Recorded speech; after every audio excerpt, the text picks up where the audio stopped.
여러분들은 교회를 생각할 때 어떠한 생각을 하고 계십니까? 종교개혁가들은 눈에 보이는 교회가 있고 눈에 보이지 않는 교회가 있다 이렇게 얘기를 했어요. 우리가 말씀을 듣다 보면 하나님의 뜻대로 이렇게 살아야 하지만 우리들의 연약함과 한계와 죄 가운데 있기 때문에 하나님의 뜻대로 살지 못하는 우리의 모습들이 있잖아요. 그죠?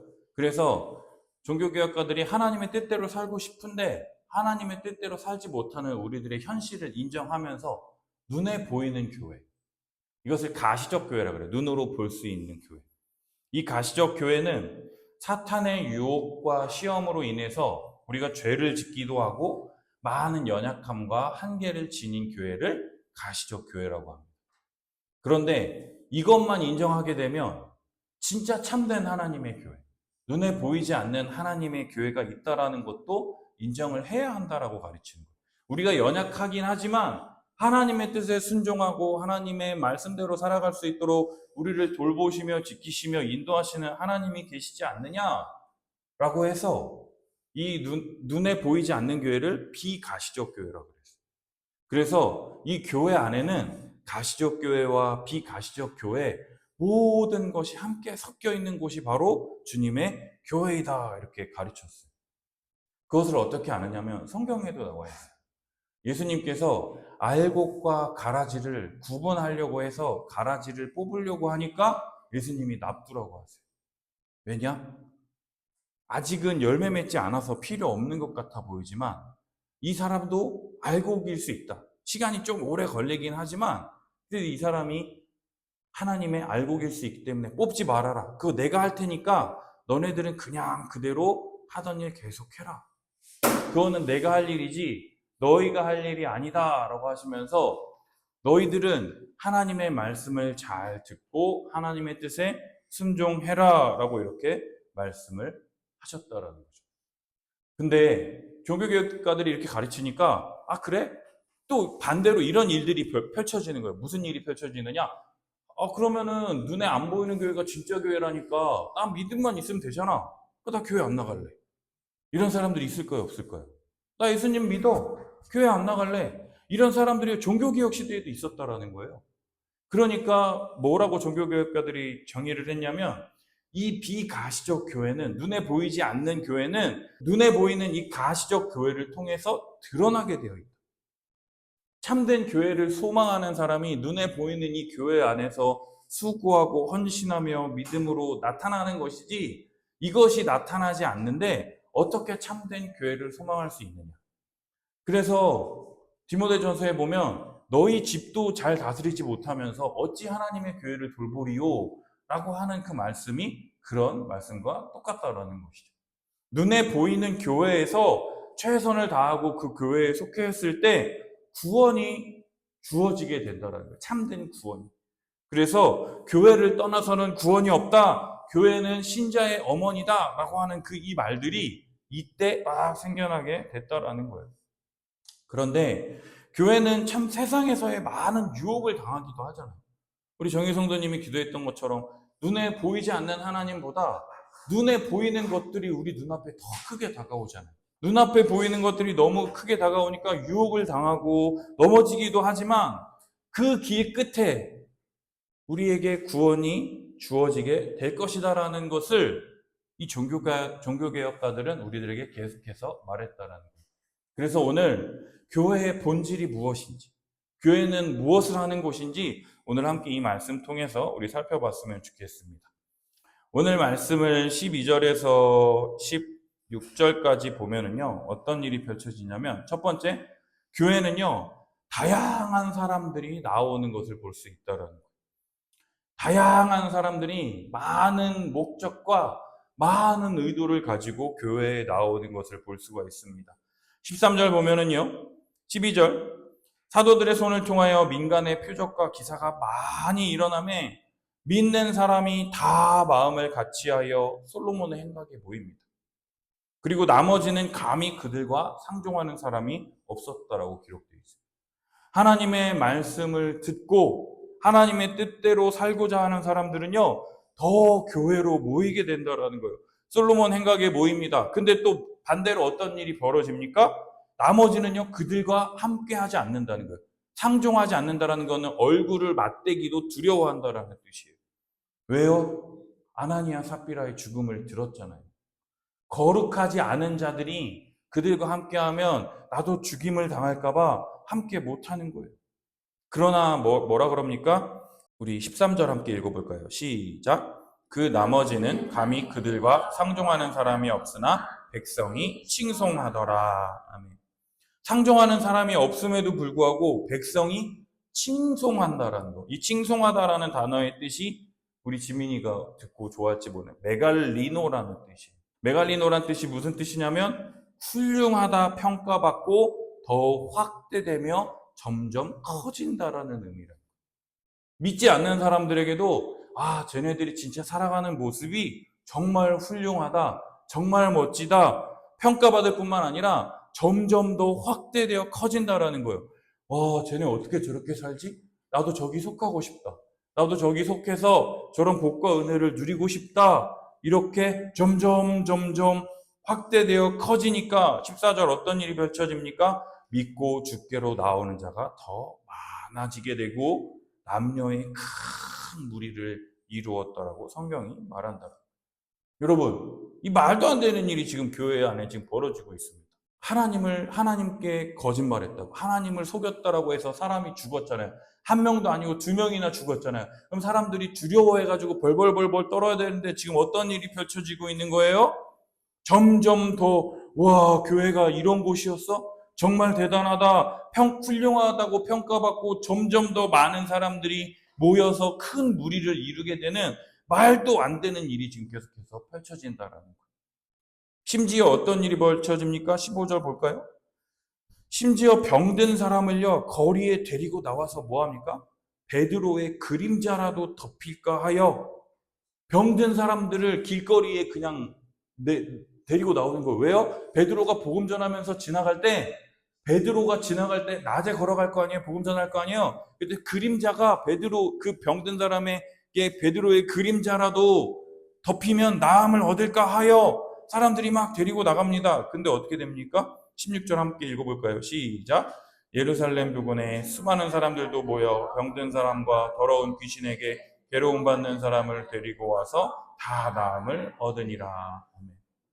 그렇게 여러 가지 자신들의 바램과 원함과 모든 것을 가지고 나왔는데 어떻게 됐다라 그래요?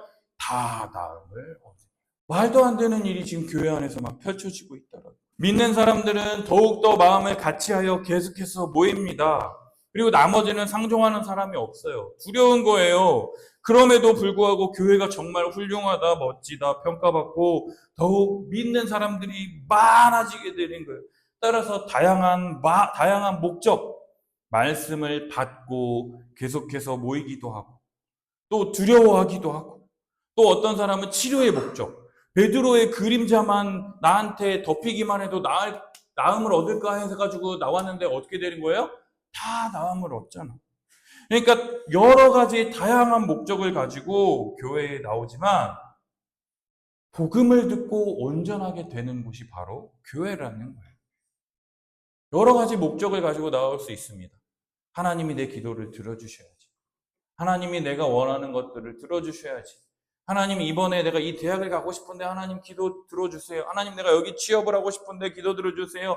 하나님, 내가 결혼을 하고 싶은데 기도 들어주세요. 라고 여러 가지 다양한 목적을 가지고 교회에 나올 수 있지만 교회는요, 예수 그리스도의 복음을 듣고 온전하게 되는 곳이 바로 교회라는 거예요. 중요한 것은요, 우리가 성경을 보면 겨자씨만한 믿음이라고도 있고 어떻게 보면 태산 같은 믿음이라고 표현되기도 하고요. 어떤 때는요, 사도들과 같은 믿음이라고 성경에 표현되어 있기도 합니다. 그러나 중요한 것은요, 겨자씨만한 믿음이라도, 겨자씨가 참깨보다 작고 겨자씨가 열매 맺는 씨앗 중에 가장 작은 씨앗이래요. 진짜 제가 봤거든요. 정말 조그마더라고요. 그 겨자씨만한 믿음이라도 그 겨자씨만한 믿음이 있느냐 없느냐가 중요하다라는 거예요. 믿음이 있느냐, 그 믿음이 있느냐, 그 믿음을 우리가 가져야 한다라는 것이. 주님은요, 교회에 사도들을 통해서 복음을 계속해서 전하게 하십니다. 이 사도들을 통해서 계속해서 이 예수 십자가 복음을 전할 때 복음을 주심을 통해서 어떻게 됩니까? 믿음을 갖게 된다라는 거죠. 믿음은 들음을 통해서, 들음은 하나님의 말씀을 통해서 가능하다라고 성경에 기록되어 있다라는 거예요. 그래서 사도들은요, 복음을 전하는 거예요. 듣든지 듣지 않든지, 광야에 외치는 자의 소리라든지, 아니면 하나님이 하게 하시기 때문에 복음을 전하는 거예요. 그 복음을 전함을 통해서 어떻게 되는 거예요? 복음을 듣고 믿음을 갖게 된다라는 것이죠. 두 번째, 교회의 본질은 생명의 복음을 전하는 것이다라는 거예요. 교회가 생명의 복음을 전할 때요, 우리의 믿음의 눈을 열어주시는 놀라운 일들이 우리들 가운데 펼쳐지게 된다라는 거예요. 우리 17절, 18절 함께 읽어볼까요? 시작. 그가 그와 함께 있는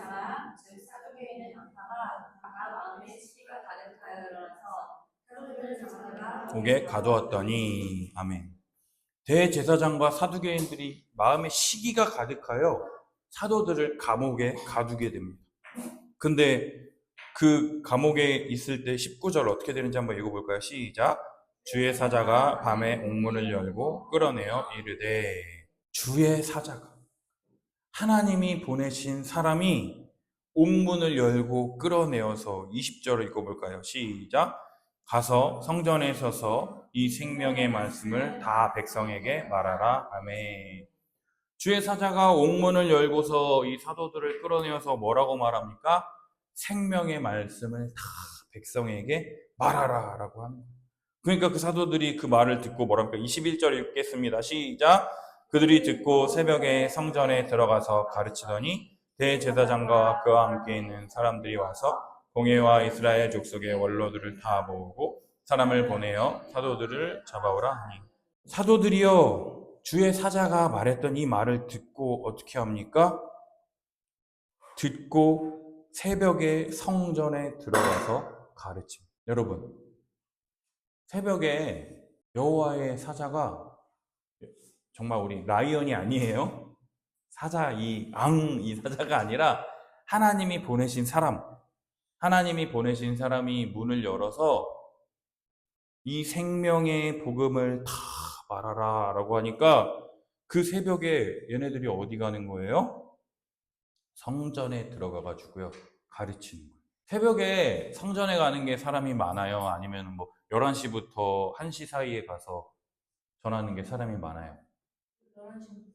그죠? 사람이 많은 시간에 가는 게 사람이 많겠죠? 근데 새벽에 가면 사람이 있어요, 없어요? 별로 없을 거 아니에요, 그죠? 근데 여호와의 사자가 말하는 거예요. 생명의 말씀을 다 백성에게 말하라.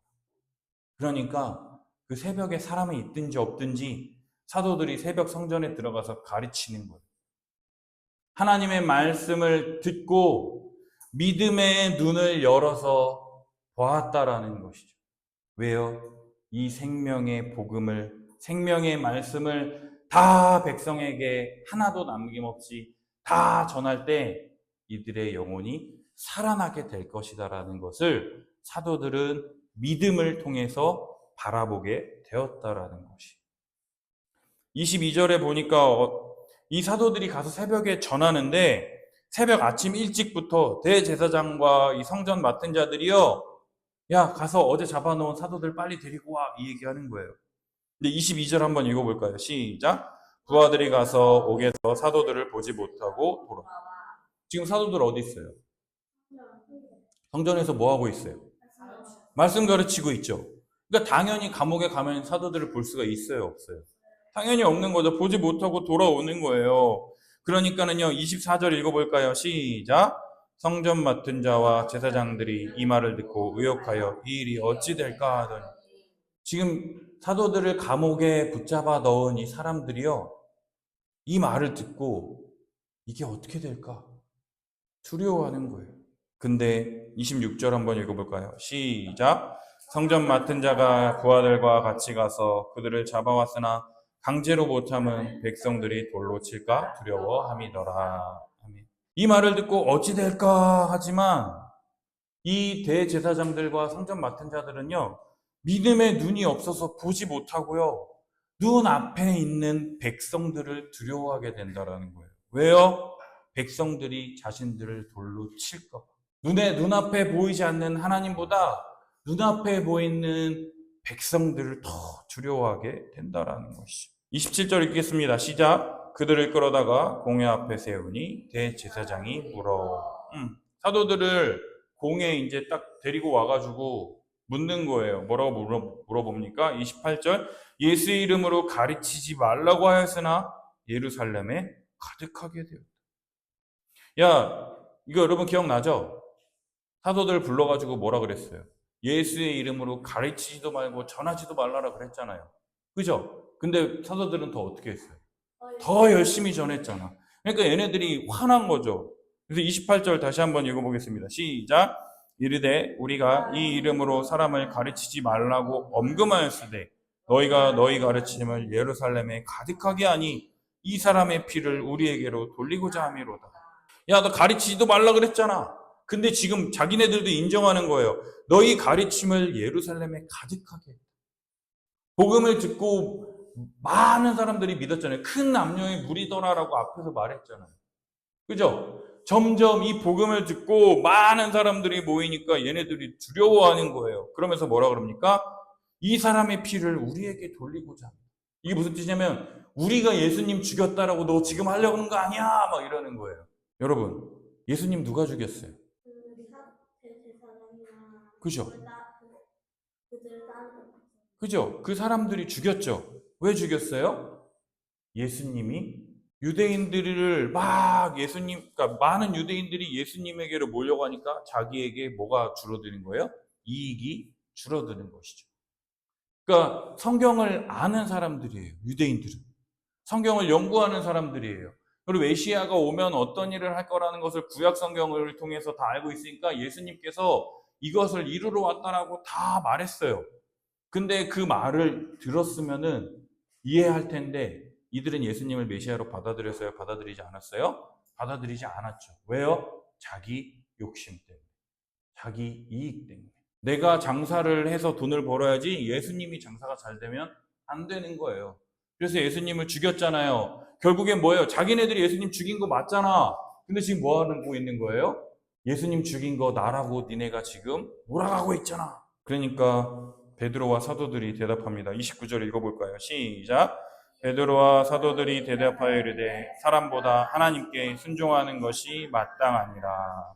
사람보다 하나님께 순종하는 것이 마땅하다. 하나님이 말씀하신 게 뭐예요? 여호와의 사자가 20절에 생명의 말씀을 다 백성에게 말하라. 이게 니네 말 듣는 것보다 하나님의 말씀에 순종하는 것이 마땅하다라고 지금 베드로와 여러 사도들이 이렇게 말하고 있다라는 거예요. 그러면서 30절에서 32절 뭐라 그럽니까? 대제사장과 성전 맡은 자들에게 그들에게 다시 복음을 전하고 있어요. 너희가 나무에 달아 죽인 예수를 우리 조상의 하나님이 살리셨다. 그리고 이스라엘에게 회개함과 제사함을 주시려고 그를 오른손으로 높이사 임금과 구주로 삼으셨느니라. 이스라엘에게 회개함, 돌이킬 수 있는 기회와 죄사함, 이 죄를 사해 주심을 통해서 하나님 나라 백성이 될 수 있는 은혜를 주시려고 예수님을 그의 오른손으로 높이셨다. 하나님께서 예수님을 십자가에 죽게 하시고 그 죽음에 그대로 내버려 두시는 것이 아니라 죽음을 이기시는 죄와 사망의 권세를 깨뜨리심을 통해서 하나님의 오른손으로 하늘 보좌 우편에 앉히셔서 이 세상을 다스리시고 통치하시는 임금과 하나님 나라의 주인으로 삼으셨다라고 하면 32절 함께 읽겠습니다. 시작. 우리는 이 일의 증인이요 하나님이 자기에게 순종하는 사람들에게 주신 성령도 그러하니라 하더라. 아멘. 우리가 이 일의 증인이라는 거예요. 부활하신 예수님을 만났잖아요. 그리고 예수님이 며칠 동안 제자들과 함께 계셨죠? 40일간 함께 계셨죠. 그리고 믿지 못하니까 뭐라 그랬어요? 의심 많은 도마에게 손을 만져보라. 옆구리에 넣어보라. 그리고 40일간 함께 하시면서 예수님이 많은 가르침들을 다 주셨잖아요. 그러니까 제자들이 어떻게 된 거예요? 믿게 됐잖아요. 믿음에서 예수님이 뭐라 그래요? 내가 가면 성령을 보내주실 것이다. 그리고 막 기도했더니 정말로 뭘 받았어요? 성령을 받았잖아요. 그리고 성령을 받아서 계속해서 복음을 전하니까 많은 위협이 있지만 복음을 전할 때마다 하나님께서 건지시는 놀라운 믿음의 눈을 열어서 보게 되는 거죠. 감옥에 갇혔어요. 근데 하나님이 보내신 사람이 문을 열어서 생명의 말씀을 다 말하라라고 하는 거예요. 그러니까 사도들이 말을 하겠어요? 안 하겠어요? 당연히 말을 하는 거죠. 그리고 뭐라 그럽니까? 순종하는 사람들에게 주신 성령도 그러하니라. 예수님을 주와 그리스도가 되게 하셨다라는 것을 믿는 사람들에게 성령을 보내주실 텐데 그 성령 하나님도 이 예수님이 누구이신지를 너희들에게 깨닫게 하시고 알게 하시고 내가 이 일의 증인인 것처럼 성령께서도 이 일의 증인이라고 우리들에게 말씀해주고 계신다라는 거예요. 여러분, 사도들은 이렇게 고백합니다. 사람보다 하나님께 순종하는 것이 마땅하다. 생명의 말씀을 다 백성에게 말하라. 따라서 우리는요, 하나님의 도구가 되어서 복음을 전하게 된다라는 거예요. 우리는 복음을 전하는 스피커가 돼야 돼요. 그런데 복음을 전하다 보면은요, 어떤 일이 생기는 줄 아세요? 스피커가 먼저 은혜를 받게 돼요. 왜요? 복음의 은혜. 복음이 가진 생명력 때문에 그렇다라는 거예요. 생명의 복음을 다 말하라라고 하잖아요. 이 복음은요, 생명을 가졌습니다. 이 복음은요, 생명을 지녔어요. 죽은 자를 살아나게 하고 아무런 광야와 같은 곳에서도 꽃이 피어나게 되고 마른 뼈들이 살아나게 되는 그 놀라운 생명력을 지닌 것이 바로 복음이라는 것이죠. 그래서 이 복음을 알고 전하느냐 아니면 전하다 보면 알게 되느냐 이것과 상관없이 복음을 듣든 안 듣든 하나님의 말씀에 순종하여 생명의 말씀을 다 말하라라고 하셨기 때문에 생명의 복음을 다 말하는 것이다라는 거예요. 예수 그리스도의 십자가와 부활은요, 우리에게 회개함과 죄사함을 가져다 줍니다, 여러분. 우리의 회개, 우리의 죄를 정말 깊이 뉘우치게 합니다. 정말로 하나님과 아무런 상관없이 사는 것이 얼마나 나를 힘들게 하는 것이요. 얼마나 이 돌이킬 수 없는 죄악인 건지. 그럼에도 불구하고 나의 죄를 사하시기 위해서 예수님께서 이 땅 가운데 오셨다라는 것. 이 벌레 같은 날 위에 주 보혈 흘렸네라고 하는 그 찬양의 고백이 이해될 때가 온다니까요. 정말로 벌레만도 못한 나를 위해서 예수님이 죽으셨다라는 것. 그리고 이 죄의 권세, 이 죄가요 나를요 놓아주지 않으려고 그래요. 계속해서 내가 이 죄로부터 벗어나려고 그러면요 죄는요 계속 나를 가지마 하면서 계속 붙잡아요. 어떨 때는 내가 그때가 좋았는데 막 이러면서 막 죄로 돌아가려 하기도 하고. 근데 그 죄의 권세와 지배로부터 우리를 건져 내신다라는 거예요. 이게 죄사함이라는 것이죠. 28절 한번 읽어볼게요. 28절 시작. 이르되 우리가 이 이름으로 사람 가르치지 말라고 엄금하였을 때 너희가 너희 가르침을 예루살렘에 가득하게 하니 이 사람의 피를 우리에게로 돌리고자 함이로다. 아멘. 성전 맡은 자들, 제사장들, 이 사람들이 예수님을 십자가에 못 박아 죽게 했잖아요. 그러면서 이들은 뭐 하는 거예요? 그들의 죄를 인정하지 않는다라는 것이죠. 우리가 한 게 아니라 너희가 죽였잖아. 유대인들, 너희들이 다 죽였잖아. 우리가 죽인 게 아니야. 라고 하면서 자기가 한 것조차 하지 않았다라고 하는 거예요. 죄가 없는 줄을 알면서도 자신들의 이익을 위해서 예수님을 죽이고서는 그 일에 대해서 나는 아무런 책임이 없다 말하는 사람들. 대제사장, 레위인, 성전 맡은 자들, 본디오 빌라도에게 이르기까지. 여러분, 이런 논리로 따지자면은요, 본디오 빌라도가 제일 불쌍해요. 본디오 빌라도는요, 죄가 없는 걸 알았잖아요. 그죠? 야, 죄 없어. 야, 그러니까 나 그냥 예수 풀어줄게. 그러니까 얘네들이 뭐라 그래요? 안 돼요. 강도 풀어주세요. 막 이러잖아요. 야, 내가 보니까 얘는 잘못한 게 하나도 없어. 니네들이 믿는 그 하나님이라고 하는 그것 때문에 말하는 건데 난 얘가 그게 죽을 죄라고 생각하지 않아. 알았어요. 죄가 없는 거 알았어요. 근데 얘네들이요, 못 박아라, 못 박아라, 막 하고 막 반란이 일어날 것 같으니까. 방금 말했던 얘네들이 돌로 칠까 두려워하는 것 때문에. 그거랑 똑같이 그러니까 본디오 빌라도가 뭐라는 줄 알아요? 마지막에 손을 씻습니다.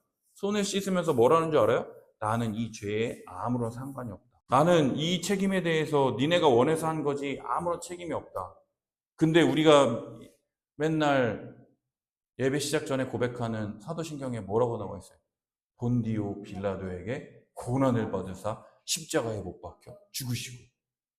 걔는요, 나는 이 일에 아무 상관이 없다라고 그랬어요. 근데 역사적으로 왜 이렇게 기록되는 줄 알아요? 작은 나는 아무런 책임이 없다고 하지만 알면서도 행하지 않는 것이 어마어마한 죄라는 것을 성경은 못 박아두고 있다라는 거예요. 가장 큰 죄인이 누구냐? 본디오 빌라도라는 거예요. 레위인보다 성전 맡은 사람보다 더 나쁜 게 본디오 빌라도라는 거예요. 왜요? 알면서도 안 했습니다. 믿음의 눈을 가진 자, 믿음의 눈을 가지지 않은 자들은요, 명백한 결과의 차이를 가져오게 된다라는 거예요. 믿음의 눈을 가진 사도들. 믿음의 눈을 가진 사도들은요, 뭐라고 합니까? 예수를 하나님이 살리셨다라고 고백해요. 하나님이 살리셨다. 왜 살리셨느냐? 우리에게 회개함과 죄사함을 주실 뿐만 아니라 하늘 보좌 우편에 앉히셔서 지금도 우리를 다스리시는 구주가 되셨다. 임금이 되셨다. 다스리시는 하나님이 되셨다. 다스리실 뿐만 아니라 통치하시며 우리의 왕이 되셨다라고 지금 선포하고 있는 거예요. 왕이신 그리스도께서 우리에게 생명의 복음을 전하라 말씀하셨을 뿐만 아니라 이 생명의 복음을 전할 때 믿은 자들은요, 성령을 받게 되고 성령도 동일하게 생명의 복음을 우리들에게 가져다 주신다라는 것을 계속해서 증언하고 계신다라고 외치고 있다라는 것이죠. 여러분, 성령께서 어떤 일을 하십니까? 성령께서는요, 예수님이 십자가에 못 박혀 죽으실 때, 내가 예수님을 믿었을 때 성령 하나님은요, 어떤 일을 하시느냐? 2000년 전 팔레스타인 땅으로 우리를 인도하신다라는 거예요.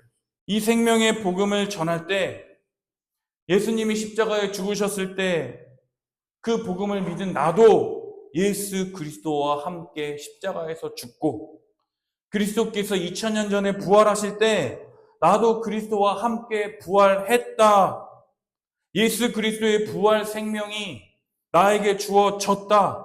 그 성령께서 내가 이 복음을 믿도록 우리에게 은혜를 계속해서 베풀어 주신다라고 성경이 말하고 있다라는 거예요. 갈라디아서 2장 20절 내가 그리스도와 함께 십자가에 못 박혔나니 그런즉 이제는 내가 사는 것이 아니요 오직 내 안에 그리스도께서 사시는 것이라. 이제 내가 육체 가운데 사는 것은 나를 사랑하사 나를 위하여 자기 자신을 버리신 하나님의 아들을 믿는 믿음 안에서 사는 것이라. 우리가 어떠한 대단한 능력을 갖추어서 자격을 갖추어서 아니요. 오직 믿음으로 이 모든 것을 누리게 된다라는 거예요. 그리고 주님은요, 오늘도 이 자리에 우리를 초청하고 계십니다. 요한계시록 3장 20절 볼지어다 내가 문 밖에 서서 두드리노니 누구든지 내 음성을 듣고 문을 열면 내가 그에게로 들어가 그와 더불어 먹고 그는 나와 더불어 먹으리라. 주님은요 오늘도 우리를 초청하십니다. 우리의 마음 문 밖에 서가지고요 두드리고 계세요. 예수님은 문 밖에 서서 우리 마음 문을 두드리십니다. 인경아, 정희야, 지연아 문 밖에 서서 두드리신다라는 거예요. 그 마음 문을 열면 예수님이 성령님이 우리 안에 들어와서 우리가 그분과 함께 먹고 우리는 예수님과 성령님과 함께 더불어 먹게 되는 놀라운 일들이 우리들의 삶 가운데 펼쳐지게 된다라고 약속하고 있다라는 것이죠. 지난주에 99학번 형석이 형을 만났습니다. 그 형석이 형은요. 하나님의 뜻대로 살기 위해서 발버둥 치는 참 제가 좋아하는 형이에요.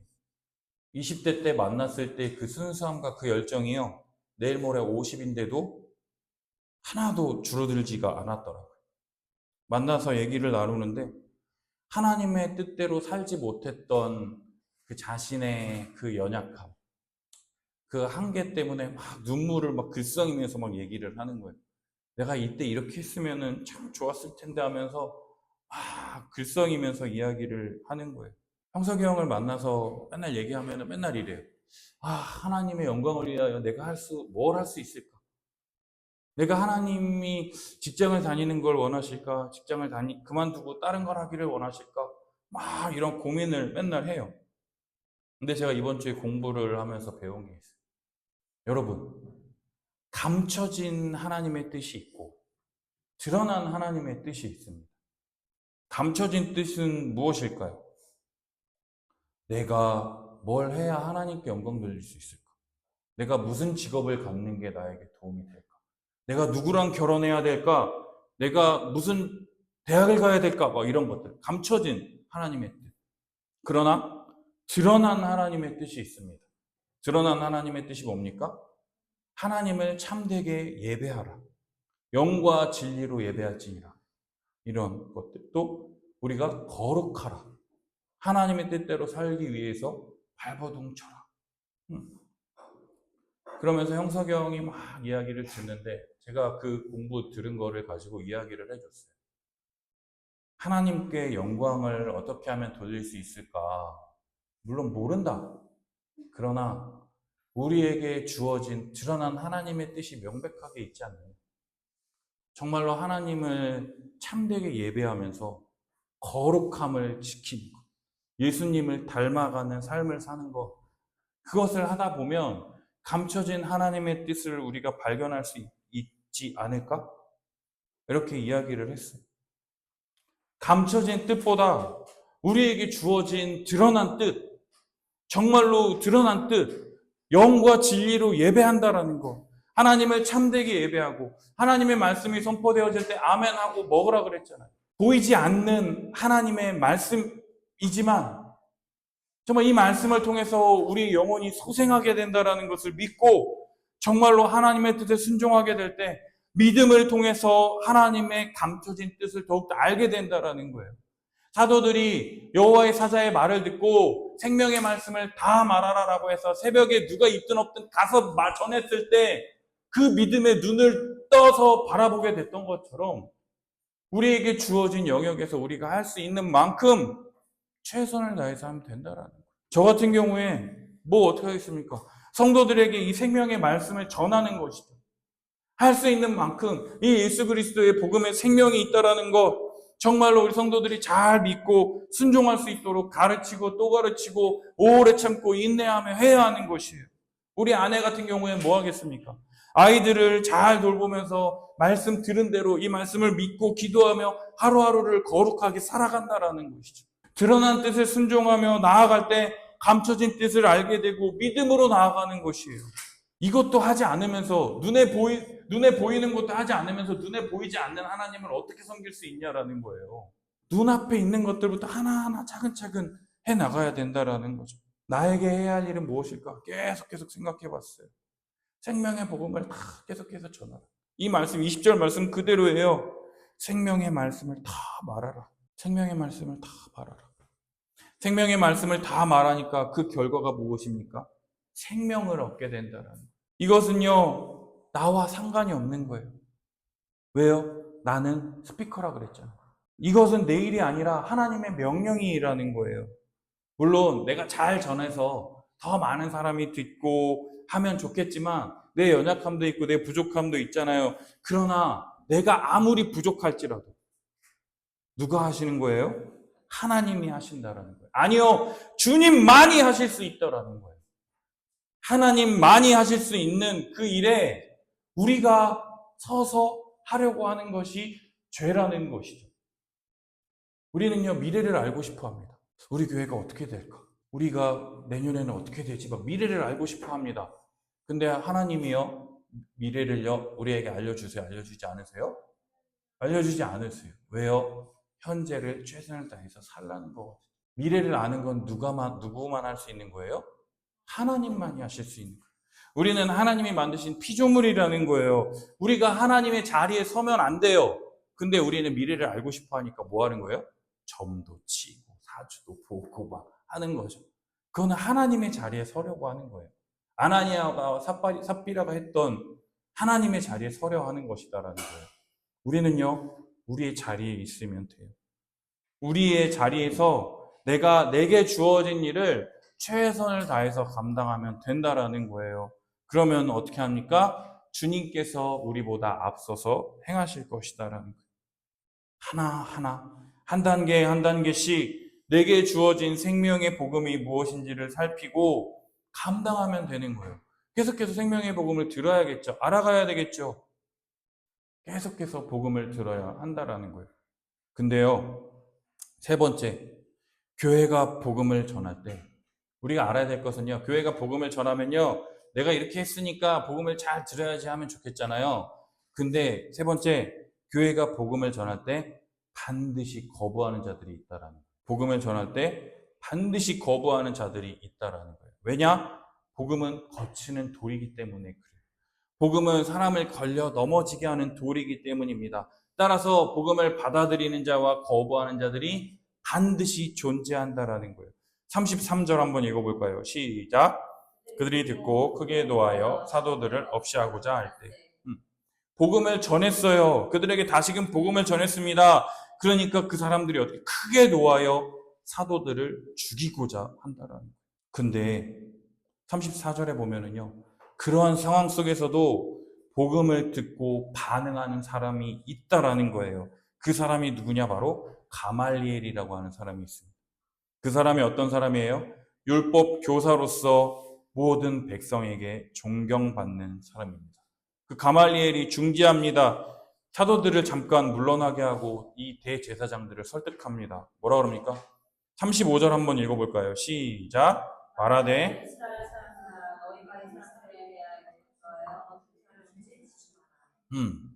이 사람들을 어떻게 하려는지 조심하라라고 말하고 있어요. 왜요? 이 사람들을 상관하지 말고 버려두라라고 말합니다. 왜요? 이 사람과 이 소행이 사람으로부터 났으면 무너질 것이요 하나님으로부터 났으면 무너질 수 없다. 도리어 하나님을 대적하는 자가 된다라고 39절에 지금 말하고 있다라는 거예요. 가말리엘은 경험이 있었습니다. 드다라고 하는 사람이요, 막 일어나가지고 외쳤어요. 400명이나 되는 사람들이 그 드다라고 하는 사람을 따랐습니다. 근데 그 사람이 죽고 나니까 그 따르던 사람들이 어떻게 됐는 줄 아세요? 다 흩어져 버렸어요. 하나님으로부터 났으면 우리가 어떻게 할 수 없는데 사람으로부터 났으면 무너질 것이다. 그러니까 이 대제사장들이 어떻게 합니까? 옳게 여겼어요. 그리고요, 40절 함께 읽어보겠습니다. 시작. 그들이 옳게 여겨 사도들을 불러들여 채찍질하며 예수의 이름으로 말하는 것을 금하고 노니. 사도들을 불러가지고요, 뭐 합니까? 때리고 채찍질하고 예수의 이름으로 말하는 것을 금하고 풀어줬어요. 참 쪼잔하죠? 왜 또 채찍질했을까요? 그냥 풀어주면 되는데. 얄미운 거예요. 얘가 예수 자꾸 믿으면은 내 이익이 줄어드니까 얄미우니까 채찍질하고 풀어주는 거예요. 근데 그 채찍질하고 풀려난 그 사도들의 태도가 어떠한지 우리 41절 한번 읽어볼까요? 시작. 사도들은 그 이름을 위하여 능욕받는 일에 합당한 자로 여기심을 기뻐하면서 공회 앞을 떠나니라. 사도들은요, 매를 맞아도요, 아파 막 우는 게 아니라 지금 뭐 한다라고요? 기뻐하고 있더라고요. 능욕받는 일에 합당한 자로 여기면서 기뻐하면서 이 공회 앞을 지금 떠나고 있습니다. 그러면서 42절, 날마다 성전에 있든지 집에 있든지 예수는 그리스도라고 가르치기와 전도하기를 그치지 않았다라고 지금 본문은 말하고 있다는 거죠. 여러분, 복음을 전할 때요, 반드시 받는 자들과 받지 않는 자들이 존재한다라는 것이에요. 복음을 받아들이지 않는 자들은요, 복음을 전하는 자들을 죽이려 하고 채찍질하려고 합니다. 그러나 복음을 받아들인 자들은요, 예수의 이름을 위하여 능력을 받으며 기뻐하며 날마다 어디를 가든지 예수를 그리스도라 가르치고 전하기를 그치지 않는 것을 볼 수가 있다는 거죠. 어떻게 이런 일이 가능하게 될까요? 복음이 가진 생명력으로 인해서 복음을 기뻐하고 생명의 복음을 전하라는 그 말씀에 순종했을 때 더 큰 믿음, 그 믿음의 눈으로 크신 하나님의 은혜를 경험하게 된다라는 것이. 그러한 경험이 쌓이고 쌓이고 쌓여서 우리에게 더 큰 믿음을 가져다 주며 더욱 믿음으로 살게 한다라는 것이죠. 아브라함이요 처음부터 그런 믿음을 가졌냐고요? 아니잖아요. 아내 팔아먹고 하나님 말씀 믿겠다라고 하지만 헛짓거리하고 계속 이상한 짓 하잖아요. 그런 아브라함과 같은 믿음, 처음에는 너무나도 보잘것없는 믿음, 겨자씨와 같은 믿음, 그러나 점점 하나님을 신뢰하게 돼요. 믿음의 조상까지, 믿음의 조상이라 일컫는 그런 아브라함이 되는 그러한 은혜가 우리들에게 주어지게 된다라는 거예요. 복음을 전할 때 반드시 거부하는 사람들이 있다라는 거예요. 그리고 여러분들 기억하세요. 복음을 거부할 때요, 나를 거부하는 게 아니라 복음을 거부하는 거라는 것을 인정해야 된다라는 거예요. 내가 전한 말을 받아들이지 않으니까 나를 거부한 것처럼 느끼기 쉬운데 예수님이 그러셨어요. 그것은 너를 거부한 게 아니라 내 복음을 거부한 것이다. 복음을 받아들이지 않는 자들을 보면서요, 오히려 그들을 불쌍히 여기고 더욱 기도하는 자세를 우리들이 가져야 된다는 거예요. 왜요? 그들이 복음을 받아들일 수 있도록, 그들의 마음 문이 열리도록. 왜 기도해야 할까요? 왜 그렇게 기도해야 될까요? 나도 저 사람과 똑같은 사람이었거든. 얼마 전까지만 해도. 나도 저 사람과 똑같은 사람이었어. 눈에 보이지 않는 하나님을 어떻게 믿으라는 거야? 라고 하면서 나도 똑같이 이상한 짓 하고 똑같이 저 사람처럼 살았던 사람인데 어느 날 나도 모르게 하나님의 말씀이 믿어지게 되고 그 말씀대로 이렇게 하라고 하니까 그냥 하게 되는 그러한 일들이 내 삶 가운데 펼쳐졌다라는 거. 어떻게 나와 같은 자가 이 생명의 복음을 믿을 수 있었는지, 그리고 이 생명의 이 믿음을 전하라고 했을 때 어떻게 내가 이 복음을 전할 수 있게 되었는지, 이 모든 것이 다 하나님의 은혜라고밖에 말할 수가 없다라는 거예요. 여러분, 우리는 우리의 과거를 절대로 잊어서는 안 돼요. 내가 저 사람보다 막 열심히 사니까. 성경에 보면 마르다와 마리아의 이야기가 나옵니다. 예수님과 제자들을 집에 초청해가지고 언니 마르다는 막 식사 대접해야 되니까 열심히 바빠요. 근데 동생 마리아가 뭐 하는 거예요? 예수님 발밑에서 진짜요? 막 얘기를 듣고 있는 거예요. 그러니까 마르다가 속이 터집니다. 그래서 예수님한테 가서 얘기하는 거예요. 예수님, 제 마리아 좀 시켜가지고 좀 일 좀 하라고 좀 해주세요. 아까 예수님 뭐라는 줄 알아요? 좋은 거 선택했으니 내버려 둬. 이러세요. 야, 여러 가지 일이 있지만 자기가 좋은 거 선택해서 하는데 뭘 뭐라 그러느냐. 여러분, 교회는요, 다양한 사람들이 있다라 그랬잖아요. 열심을 가진 사람이 있고요. 열심을 가지지 않은 사람들도 있고요. 열심히 전도하는 사람도 있고, 열심히 전도하지 않는 사람들도 있어요. 열심히 봉사하는 사람이 있고, 열심히 봉사하지 않은 사람들이 있을 수 있습니다. 그죠? 근데 말씀을 들으면 다 어떻게 해야 될 것 같아요? 다 해야 될 것 같죠. 그죠? 근데 예수님이 알곡과 가라지를 놔두라 그랬잖아요. 그죠? 교회는요, 마르다와 같은 사람이 있다면 누구와 같은 사람도 있는 거예요? 마리아 같은 사람도 있는 거예요. 왜요? 자기가 좋은 대로 했으니 예수님이 내버려 두라는 거예요. 교회는요, 군대가 아니에요. 이렇게 목사님이 말했으니 이렇게 해! 라고 하는 것이 아니라요. 뭘로 하는 건 줄 아세요? 믿음의 분량대로 행하는 것이 바로 교회라는 거예요. 그 믿음의 분량은 누구만이 아세요? 우리 주님만이 아시는 거예요. 근데 그 믿음을 우리가 어떻게 점점 커지게 할 수 있어요? 예배를 통해서, 말씀을 통해서, 말씀을 듣고 배우고 기도함을 통해서 여러분의 믿음의 눈을 점점 들어서 하나님을 바라봤으면 좋겠어요. 그리고 이러한 복과 은혜를요, 예수님께서 교회에 한량없이 다 이미 하늘에 속한 모든 신령한 복을 이 주님의 몸된 교회 안에 다 부어줬다라고 성경은 말하고 있다라는 거예요. 여러분, 예수 그리스도의 생명의 복음을 더욱 더 알아갑시다. 아멘. 생명의 복음을 더욱 더 누립시다. 아멘. 더욱 더 믿읍시다. 믿음으로 더욱 더 참되게 누렸으면 좋겠어요. 지금은 우리의 믿음의 눈을 들어서 좀 봤으면 좋겠어요. 말씀을 듣고 정말 성경이 이렇다면 나도 좀 이랬으면 좋겠다. 안 그래도 돼. 안 그래도 되는데 지금 너무 지쳐 있어. 그러면 좀 보면서 소망했으면 좋겠어. 그러면 그게 하나님이 주시는 위로예요. 그 위로를 받고 뚜벅뚜벅 우리에게 주어진 길을 걸어가는 거예요. 그게 우리에게 해야 할 일이죠.